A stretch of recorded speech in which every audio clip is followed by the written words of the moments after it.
In 2010, about 10% of all the viewing was over the air with antennas. The other 90% took place through cable operators, and I'm going to call cable, satellite, telco all MSOs, multiple system operators. There's lots of different names for them, but it's the easiest one to use. And at that point in time, 5 years ago, 94% of all the viewing was live viewing. DVRs were about 5%, video on demand was 1%. So in other words, at this point, almost all the viewing is absolutely live, with occasionally a few shows being recorded for playback. Now, DVRs started in the marketplace in 2006. By 2010, they were up to a third of the marketplace, but as you can see, they still weren't being used super broadly at that point in time. Digital downloads, downloading movies or other things, were just beginning at this point in time. And in 2010, if you wanted to download an HD movie, it was going to take you many hours.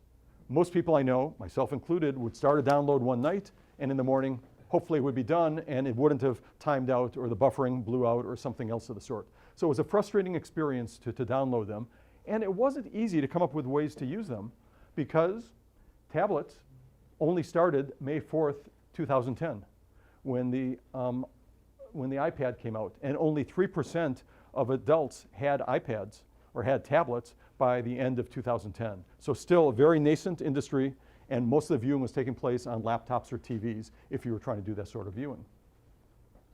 70 to 80% of all the content was ad supported, meaning the other 10 or 20% was on HBO, Showtime, adult, whatever the other forms were. And this has actually been fairly consistent over time. Let's talk about how TV is measured. So back at that point in time, the predominant form of measurement was Nielsen. And Nielsen measures with a small sample. Their sample size then was 20,000 households to measure the entire country, 115, 116 million TV homes. And they can extrapolate and blow it up, and with statistics, it sort of works. But there's some real problems with it, and we started in 2010 to start to measure TV. We had Rentrak. And what we had at that point in time was 10 million households versus Nielsen's 20,000 households. Now, all of ours came from Dish and AT&T at that point in time. But what it did was give something in terms of accuracy that was very different from anything else that had been there before. So what this shows is the standard error of the estimate. It's like flipping a coin 10 times. It doesn't always come up 5 heads, 5 tails. It will trend to that long term. Well, the same thing happens with Nielsen's numbers. They're the blue. And you can see on the far left, this would be CBS, NBC, the big 4 networks. They're plus or minus 5%. You know, not too bad.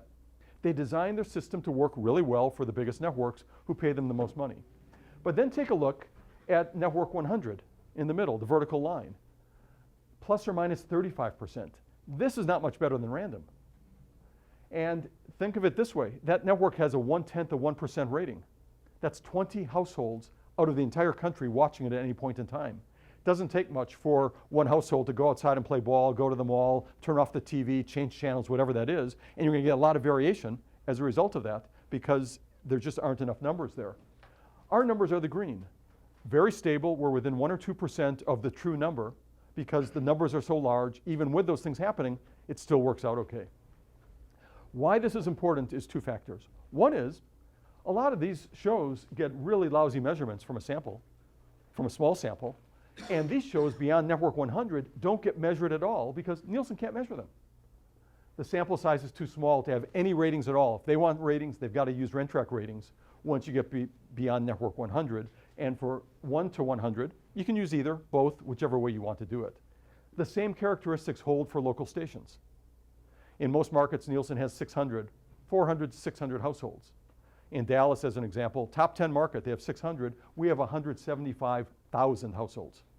There is no comparison at all in terms of the ability to really measure what's going on. And there you get massive variation in local. And it's been a very known problem.